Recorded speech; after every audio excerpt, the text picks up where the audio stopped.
하나님의 말씀을 받들어 봉독할 때에 살아계신 하나님의 음성을 들으시기 바랍니다.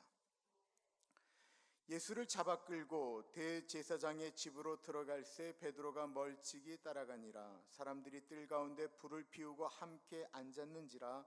베드로도 그 가운데 앉았더니 한 여종이 베드로의 불빛을 향하여 앉은 것을 보고 주목하여 이르되 이 사람도 그와 함께 있었느니라 하니, 베드로가 부인하여 이르되 이 여자여 내가 그를 알지 못하노라 하더라. 조금 후에 다른 사람이 보고 이르되 너도 그 도당이라 하거늘 베드로가 이르되 이 사람아 나는 아니로다 하더라. 한 시간쯤 있다가 또 한 사람이 장담하여 이르되 이는 갈릴리 사람이니 참으로 그와 함께 있었느니라. 베드로가 이르되 이 사람아 나는 내가 하는 말을 알지 못하노라. 아직 말하고 있을 때에 닭이 곧 울더라. 주께서 돌이켜 베드로를 보시니 베드로가 주의 말씀 곧 오늘 닭 울기 전에 내가 3번 나를 부인하리라 하심이 생각나서 밖에 나가서 심히 통곡하니라. 아멘. 오늘 본문 말씀은 수제자 베드로가 예수님을 3번 모른다라고 부인했던 아주 유명한 사건입니다. 베드로는 십자가를 예수님이 지시기 전날, 그날 예수님께 다른 사람들은 다 예수님을 떠나도 나는 예수님을 떠나지 않을 것이다 라고 장담하였었습니다. 그랬던 베드로가 예수님을 3번 모른다라고 부인한 것입니다. 말씀을 보십시오. 54절에 보면 예수를 잡아 끌고 대제사장의 집으로 들어갈새 베드로가 멀찍이 따라가니라. 예수님은 지금 제자였던 가룟 유다의 배신으로 잡혀서 대제사장의 집으로 끌려갔습니다. 다른 제자들은 다 도망을 갔지만 베드로는 예수님이 걱정되었습니다. 그래서 예수님이 잡히신 대제사장 집까지 따라가게 됩니다. 본문은 멀찍이 쫓아갔다라고 나옵니다. 우리 마음에 들어오는 단어가 있다고 한다면 이 멀찍이 따라갔다라고 하는 말일 것입니다. 베드로가 예수님 사랑 안 했나요? 사랑했습니다. 그럼에도 왜 멀찍이 쫓아갔을까요? 여차하면 도망가겠다라는 것입니다. 교회를 다니지만 교회와 교인들과 목회자와 거리를 멀찍이 두고 다니시는 분들이 분명히 있습니다. 그 전에 교회에 깊숙이 들어왔다가 사람들에게, 목사에게 관계에서 상처를 받았기에 다시 상처받을까 봐 멀찍이 다니는 것입니다. 그거 충분히 이해됩니다. 그가 한 걸음 한 걸음 다가오기 전까지 그거 너무 끌어당길 필요 없습니다. 상처받은 거 회복되는 거 참 어렵습니다. 그러나 신앙생활 가운데 절대로 멀어지면 안 되는 관계가 분명히 있습니다. 그 관계는 바로 예수님과의 관계입니다. 예수님을 멀찍이 쫓아가면 신앙이 떨어지기 쉽고요, 실패할 가능성이 아주 높습니다. 또한 예수님과 더욱 가까워지면 자기가 좋아하는 것들을 포기해야 될까 봐 멀찍이 다니는 분들도 있습니다. 혹이나 은혜를 받으면 하나님께서 자기를 선교사로 부르실까 봐, 목사로 부를까 봐, 혹은 내 자녀들이 목사나 사모가 될까 봐 너무 걱정을 해서 아예 그 거리를 아예 두고 나는 은혜는 요만큼만 받겠다라고 생각하며 나아가는 분들 정말 많습니다. 그분들이 예수님 사랑하지 않는 거 아닙니다. 사랑합니다.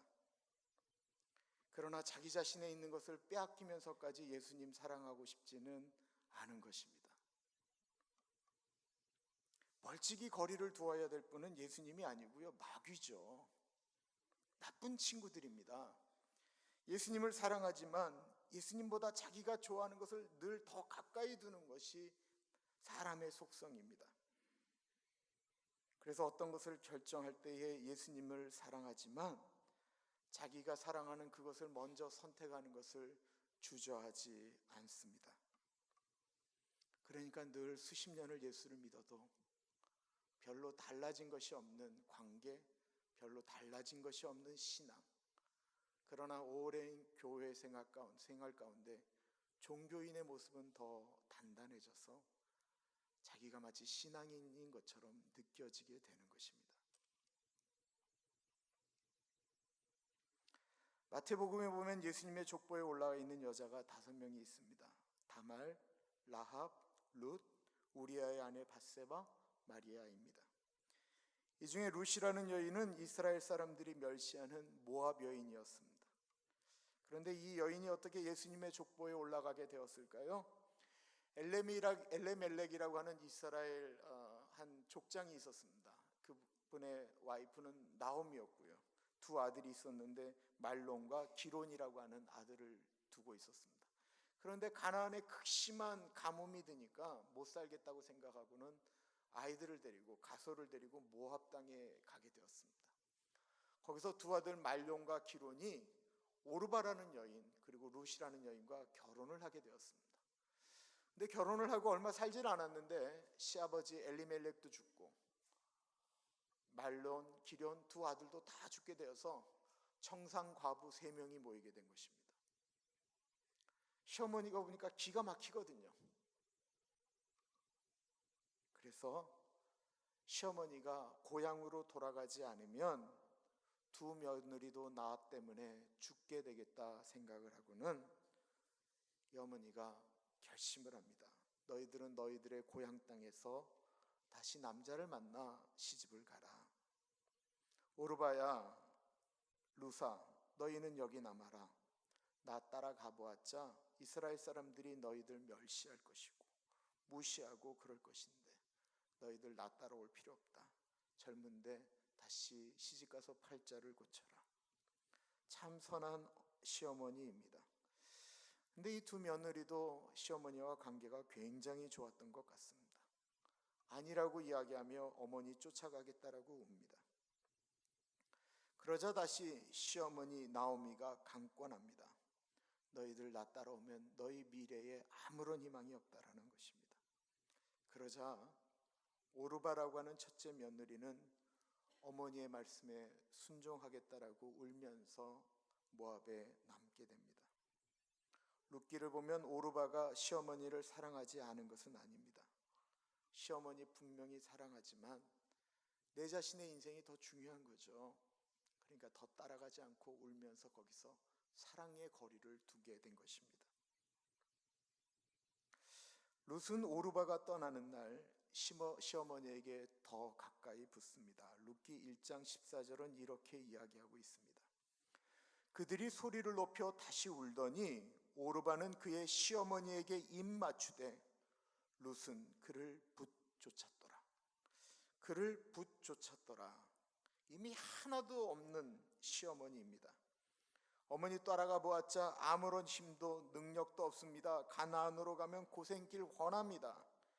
그런데 젊은 여자 룻이 시어머니를 붙쫓았다라고 이야기하고 있습니다. 우리 한국말로도 해석하기가 어려운 이 붙쫓았다라고 하는 원어의 뜻은 거머리처럼 찰싹 붙다라고 하는 뜻입니다. 그러니까 아이들이 어릴 때 부모가 엄마가 혼을 내면 도망가는 것이 아니고 엄마 품에 딱 안기는 것 같은 느낌으로 이 룻이 시어머니한테 이렇게 붙었다라는 것입니다. 그때 시어머니를 붙들면서 고백한 룻의 이야기가 참으로 감동적입니다. 룻기 1장 16절 17절입니다. 룻이 이르되 내가 어머니를 떠나며 어머니를 따르지 말고 돌아가라 강권하지 마옵소서. 어머니께서 가시는 곳에 나도 가고 어머니께서 머무시는 곳에서 나도 머물겠나이다. 어머니의 백성이 나의 백성이 되고 어머니의 하나님이 나의 하나님이 되시리니 어머니께서 죽으시는 곳에서 나도 죽어 거기 묻힐 것이라. 만일 내가 죽는 일 외에 어머니를 떠나면 여호와께서 내게 벌을 내리시고 더 내리시기를 원하나이다 하는지라. 이 룻이 붙쫓고 시어머니를 쫓아 가나안으로 옵니다. 그리고는요 보아스라고 하는 멋진 남자를 만나서 결혼을 하고 그 유명한 다윗왕의 할머니가 됩니다. 내 인생에 누구와 가까운가 대단히 중요한 문제이죠. 힘이 장사였던 삼손, 하나님께서 주신 나실인, 그런데 가까이 해서는 안 될 여자를 끝까지 가까이 하고 하나님과 멀어졌습니다. 여러분들 자녀를 위해서 꼭 기도해야 됩니다. 내 자녀가 만나야 될 사람을 꼭 만나게 하시고 만나면 안 될 사람들 비껴나갈 수 있는 은혜를 달라고 할아버지, 할머니는, 엄마, 아빠는 기도해야 됩니다. 어떤 분들은 어려움을 겪으면 교회부터 멀리하는 분이 있습니다. 그리고는 목사님, 이 문제 해결되면 그때 교회를 나가겠습니다. 아니, 그 문제의 해결자가 되시는 하나님을 버리고 어떻게 문제를 해결하겠다라는 것입니까? 본인이 해결하고 온다라는 것이 말이 됩니까? 야고보서 4장 8절에 보면 하나님을 가까이 하라, 그리하면 너희를 가까이 하시겠다라고 약속하고 계십니다. 내 주변에 있는 사람들에게 정말 나는 축복의 통로가 되고 싶으십니까? 그렇다면 예수님을 가까이 하십시오. 또한 베드로를 보면서 우리가 깨달아야 될 아주 중요한 것이 있다고 한다면 절대로 자기 자신을 믿지 마십시오. 베드로에게 내가 오늘 닭 울기 전에 3번 나를 부인하라라는 말씀을 하시자 베드로가 뭐라고 합니까? 누가복음 22장 33절, 그가 말하되 주여 내가 주와 함께 오게도 죽는 데도 가기를 각오하였나이다. 마가복음 14장 29절에서부터 31절은 더합니다. 베드로가 여짜오되 다 버릴지라도 나는 그렇지 않겠습니다. 예수께서 가라사대 내가 진실로 내게 이르노니 오늘 이 밤 닭이 2번 울기 전에 내가 3번 나를 부인하리라. 베드로가 힘있게 말하되 내가 주와 함께 죽을지언정 주를 부인하지 않겠나이다 하고 모든 제자도 이와 같이 말하니라. 예수님, 여기 있는 이것들은 다 부인할 가능성이 있습니다. 그러나 저는 아닙니다. 내가 예수님과 함께 죽는 곳 아골골짝 빈들에라도 주님 저는 같이 갑니다 라고 말했습니다. 그리고 그렇게 말했던 베드로는 자신이 말한 것이 10시간도 되기 전에 예수님 모른다라고 부인했던 것입니다. 베드로가 예수님에게 작정하고 거짓말을 했던 것일까요? 아닙니다. 진심이었습니다. 그런데 그 진심이 무너진 것입니다.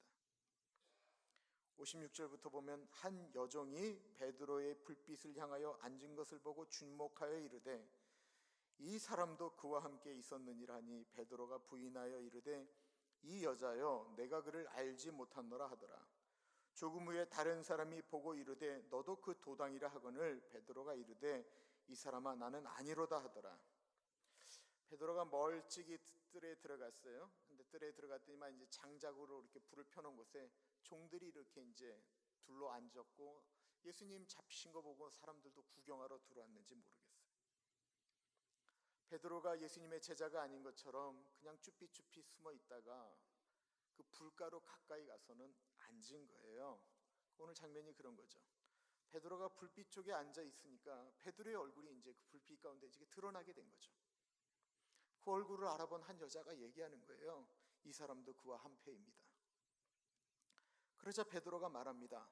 이 여자가 지금 무슨 말을 하고 있는 겁니까? 나는 아닙니다 라고 이야기합니다. 남자들이 입장 곤란하면 쓰는 표현을 쓰는 거죠.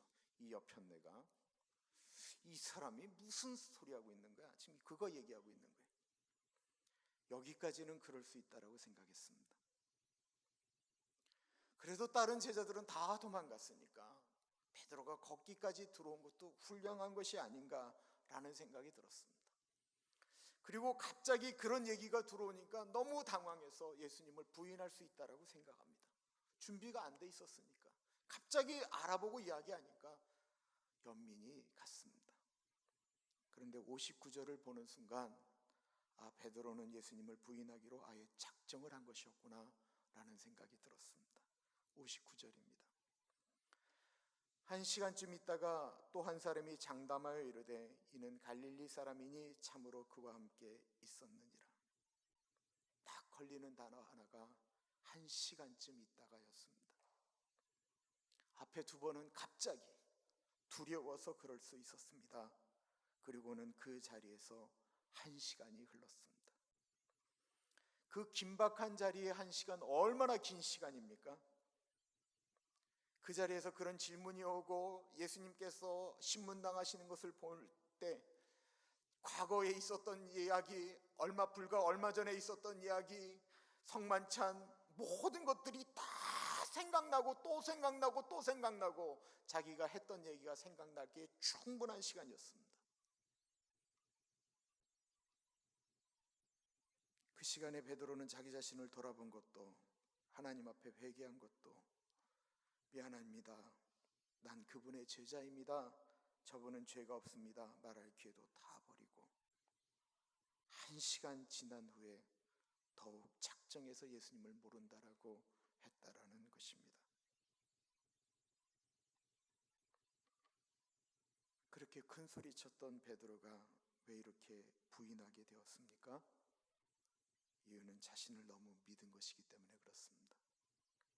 세상에 믿을 사람이 없다라는 말을 듣습니다. 믿는 도끼에 발등 찍혔다라는 말 우리 생각하게 됩니다. 살다 보면 어른들이 늘 하신 말이 너무 사람 믿지 말라라는 것입니다. 아마 우리에게는 그런 경험들이 다 있을 것입니다. 살면서 믿지 못할 사람 분명히 있습니다. 그런데 정말 믿을 수 없는 사람, 그건 배우자도 아니고요, 자녀도 아니고 친구도 아닙니다. 살면서 정말 못 믿는 사람 누구인 줄 아십니까? 자기 자신인 것입니다. 믿어서도 안 되는 것입니다. 우리가 너무 힘들 때 누군가에게 정말 아쉬운 소리를 하고 돈을 빌리거나 할 때 뭐라고 얘기합니까? 나중에 이 은혜 꼭 갚겠다라고 이야기합니다. 집사람에게 당신 그 고생한 거 나중에 내가 다 갚아줄게라고 이야기합니다. 그 얘기할 때 진심입니다. 거짓말 아닙니다. 그러나 그 진심이 우리가 그 일을 그렇게 잘 지킬 사람이 못 된다라는 사실을 알아야 애쓰고 노력하죠. 여기 계신 우리 남자분들, 당신 그 손에 묻었던 그 젖은 손 애처로워 하면서 갚아주겠다고 한다면 아직도 안 갚아주잖아요.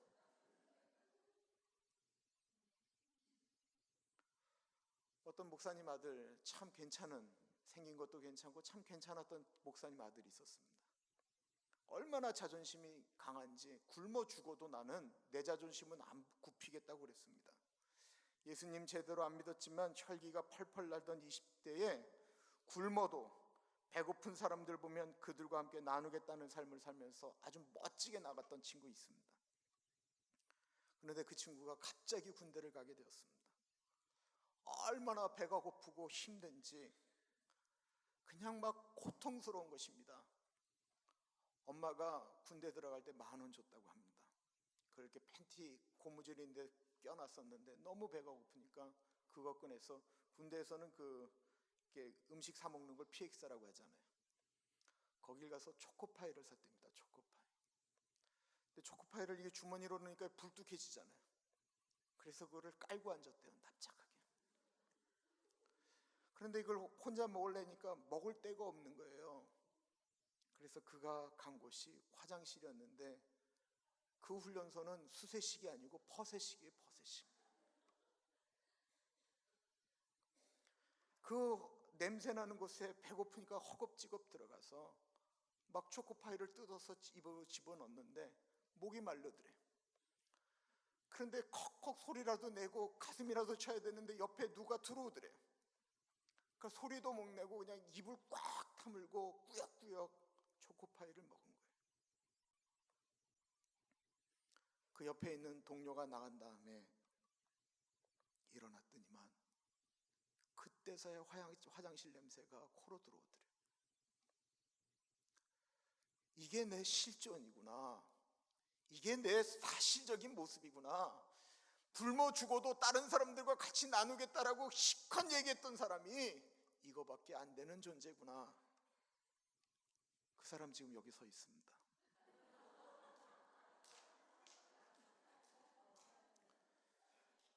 자신 너무 믿지 마십시오. 나 자신을 너무 믿게 되면요, 내 신념을 믿게 되고요, 내 경험, 내 지식, 내 성향을 믿게 됩니다. 그리고 그게 너무 강해지면요, 자기하고 틀린 사람들은 다 틀렸다라고 말하게 됩니다. 그리고 꼭 그것 때문에 문제가 되어집니다. 자기의 눈썰미가 뛰어나다라고 이야기하는 분들이 있습니다. 다른 분들보다 하나님이 은혜 주신 것이죠. 그러나 그 눈도 너무 의식하면 안 됩니다. 아무리 눈썰미가 뛰어나도 완전한 눈을 가진 사람은 없습니다. 제가 한국에서 여자애들 가르쳤잖아요. 얘는 이래서 싫고 쟤는 저래서 싫고 이 남자는 이래서 문제고 저 사람은 저래서 문제고, 그러면서 자기 눈에 맞는 남자를 고르고 고르는 거예요. 그럼 얘기하는 거예요. 제 눈에 맞는 남자는 찾기가 어렵다라는 거예요. 근데 드디어 만났대요. 그리고는 소개해로 남자를 데려오는데 어이가 없어요. 어이가. 내 안에 있는 말은 이 남자 만나려고 그 좋은 애들 다 버렸냐? 이 생각이 드는 거예요. 자신의 눈을 너무 믿지 마십시오. 이사야에 보면 이런 말씀이 있습니다. 너희는 인생을 의지하지 말라. 우리는 누구를 의지해야 됩니까? 하나님을 의지해야 되는 것입니다. 우리는 실수할 수 있고 우리는 실패할 수 있습니다. 그러나 하나님은 완전하시기 때문에 실수가 없으십니다. 베드로가 그렇게 실패하였을 때 닭이 옵니다. 베드로가 이르되 이 사람아 나는 내가 하는 말을 알지 못하노라. 아직 말하고 있을 때에 닭이 곧 울더라. 주께서 돌이켜 베드로를 보시니 베드로가 주의 말씀 곧 오늘 닭 울기 전에 내가 3번 나를 부인하리라 하심이 생각나서 밖에 나가서 심히 통곡하니라. 닭울음 소리는 베드로를 깨우는 소리였습니다. 닭울음 소리는 큰 소리 쳤던 베드로가 얼마나 연약한 존재인가를 깨닫게 해주었습니다. 닭울음 소리는 우리가 실패할 수도 있는 인생인 것을 알려주는 소리였습니다. 유럽의 중세 성당의 꼭대기에는 십자가가 올려져 있는 것이 아니고요, 그 닭 모양의 철제 모양이 올라가 있는 성당을 많이 보게 됩니다. 그 모양이 올려져 있는 이유는 베드로의 사건을 통해서 우리 인간의 연약함, 부족함을 표시하는 것과 같습니다. 베드로는 닭울음이 울렸을 때 그는 밖으로 나가 회개하고 슬피 울었습니다. 예수님께서 베드로에게 원하셨던 것은 베드로가 예수님을 배반하지 않는 것을 원하신 것이 아니었습니다. 예수님께서 베드로에게 원하셨던 것은 닭울음 소리가 들릴 때에 깨닫기를 원하셨던 것입니다. 베드로가 그 닭울음 소리에 반응하였기 때문에 베드로는 다시 일어날 수 있었습니다.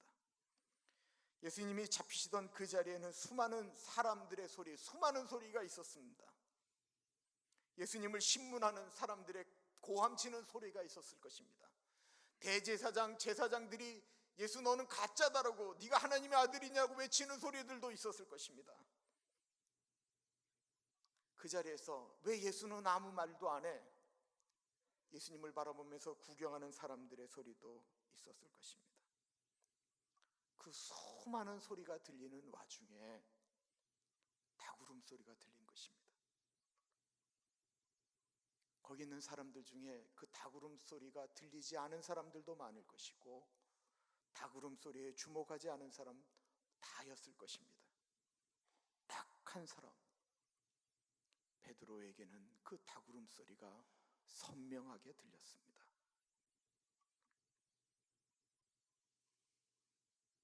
그 선명하게 들렸던 닭울음 소리에 그 전까지는 전혀 들리지 않았던 자기 자신의 연약함과 내면의 소리가 모자란 모습들이 깨어지기 시작한 것입니다.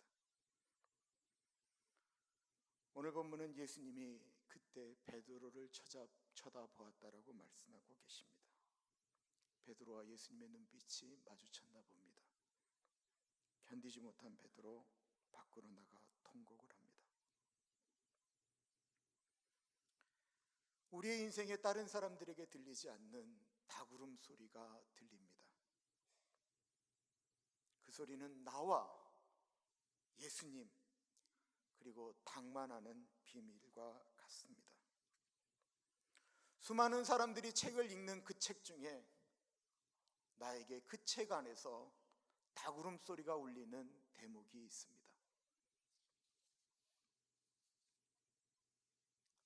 그 책에서, 그 대목에서 닭울음 소리가 울렸다고 한다면 그것은 돌이키라는 것입니다.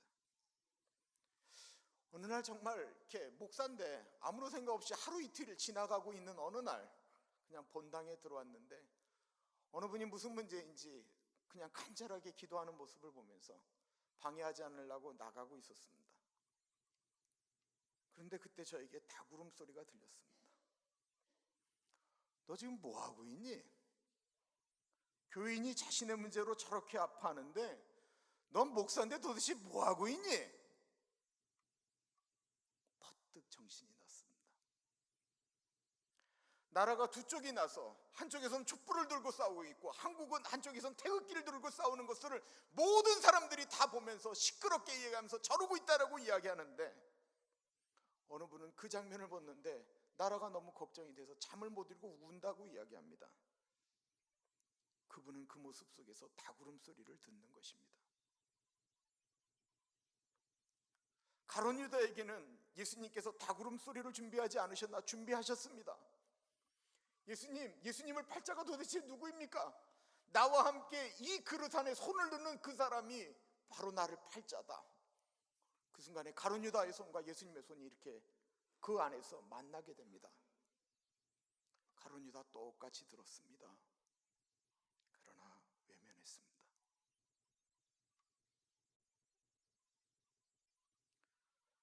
남들에게는 들려지지 않는 수많은 많은 이야기들 중에 내 가슴 속에 들리는 다구름 소리가 들리십니까? 신문을 읽는데 이거는 기독교와 아무 상관이 없는 것인데도 불구하고 난 글을 읽으면서 내 가슴 한켠간에 울려지는 다구름 소리를 들어보신 적이 있으십니까? 텔레비전을 보는데 어느 이야기들이 마치 다구름 소리처럼 내 가슴을 치실 때는 없으십니까?